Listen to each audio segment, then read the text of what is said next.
दंभिकासुर के मन में भय होते हुए भी दृढ़ निश्वास लेकर अपनी 7वीं यानी आखिरी गुत्थी पूछना आरंभ किया। सिद्धवाटिका नामक नगरी में सत्यकेतु नाम का राजा राज करता था। उसकी रानी सुलोचना अत्यंत सुंदर थी, पर रानी से भी अधिक सुंदर थी उनकी रूपवती बेटी कमलिनी। राजकुमारी कमलिनी न केवल अत्यंत रूपवती थी, बल्कि वह संगीत, काव्य और युद्ध कला में भी पारंगत थी। बचपन से ही उसने सभी विद्याओं में निपुणता प्राप्त कर ली थी। इसी कारण नगरवासी कहते थे, यथा नाम तथा गुण, कमलिनी अंदर से कमल की तरह कोमल और बाहर से पूर्णतया दक्ष। समय बीतता गया और राजकुमारी यौवन की दहलीज पर पहुंची। उसका सौंदर्य जैसे रोज नए रंगों में खिलता जा रहा था। यह देखकर राजा सत्यकेतु और रानी सुलोचना को उसकी शादी की चिंता सताने लगी। सभी दिशाओं में सूचना भेजी गई। सिद्धवाटिका की राजकुमारी के लिए योग्य वर की आवश्यकता है। बड़े बड़े राजाओं ने अपने चित्र और वंशावली भेजी। राजमहल चित्रों से भर गया, पर कमलिनी ने किसी को देखकर न मुस्कुराहट दी, न ही कोई रुचि दिखाई। राजा ने एक दिन कमलिनी से पूछा, बेटी, चाहो तो हम स्वयंवर रचाएं? कमलिनी ने विनम्रता से उत्तर दिया, पिताश्री,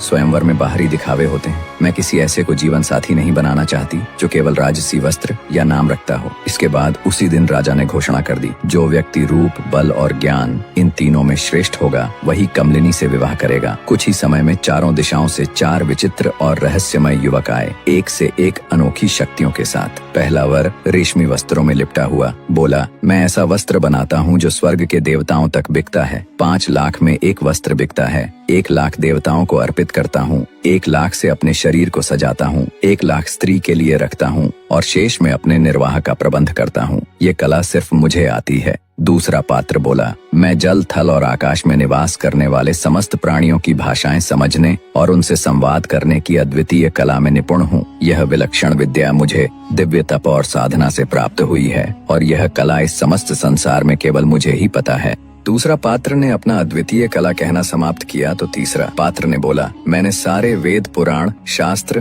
तर्क और न्याय पढ़े हैं। मेरी विद्वत्ता की गूंज दूर दूर तक सुनाई देती है। चौथा पात्र बोला, मैं शब्द वेदी बाण चलाने में निपुणता हासिल किया हूँ। बिना देखे केवल ध्वनि से लक्ष्य भेद सकता हूँ। चारों में ही कुछ न कुछ विशेष था। राजा सत्यकेतु असमंजस में पड़ गए कि योग्य पात्र किसको चुने। इतना बात बोल दंभिकासुर ने पूछा, बताओ राजा विक्रमादित्य, कि राजकुमारी किसको मिलनी चाहिए? कौन योग्य पात्र है? विक्रमादित्य बोले, जो कपड़ा बनाकर बेचता है वह शूद्र है, जो पशुओं की भाषा जानता है वह ज्ञानी है, जो शास्त्र पढ़ा है वो ब्राह्मण है, पर जो शब्द वेदी तीर चलाना जानता है वो क्षत्रिय है। वह राजकुमारी को पाने का योग्य है। राजकुमारी उसी को मिलनी चाहिए। इतना बात सुन दंभिकासुर का देवताओं से प्राप्त सारा शक्ति चला गया। उसने छल से राजा को दिया। बच्चन पूरा किए बगैर राजा के ऊपर अपनी दैहिक शक्ति से प्रहार करने को आगे बढ़ा। उसी समय विक्रमादित्य को दंभिकासुर के पास आने से पहले ज्ञानी साधु ने इस बात को पूर्वानुमान करते हुए ये बात पहले से ही राजा को बता दिया था। विक्रमादित्य ने साधु से प्राप्त जादुई रेत को उसकी आंख में डाल दिया।